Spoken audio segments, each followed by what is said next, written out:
আজকে অনেক দুঃখের বিষয় আমাদের শিল্পী সমিতি সম্মানিত আজীবন সদস্য। সবচেয়ে মজার স্মৃতি হচ্ছে তার সাথে আমি 3টা ছবি করেছি আমার এই স্বল্প ক্যারিয়ারে।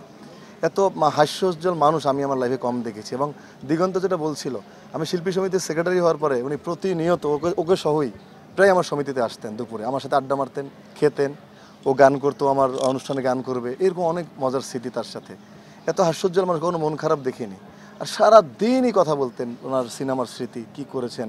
উনি গান গাইতে পছন্দ করতেন, আমাকে বলছিলেন 2টা কমলা এনে রাখতে, কমলা নিয়ে গান করবেন, কাউকে কমলা খাইতে জানে না যে গানটা।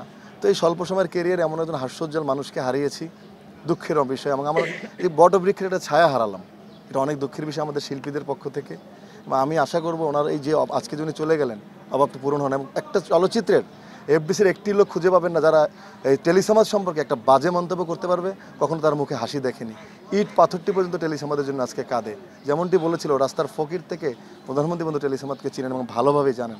আমার শিল্পী সমিতির জীবদ্দশায় এসে আমি দেখেছি, তার গল্প শুনেছি, সে মানুষের সাথে কীভাবে বিহেভ করতেন, ভালোবাসতেন, তার গল্প শুনতাম।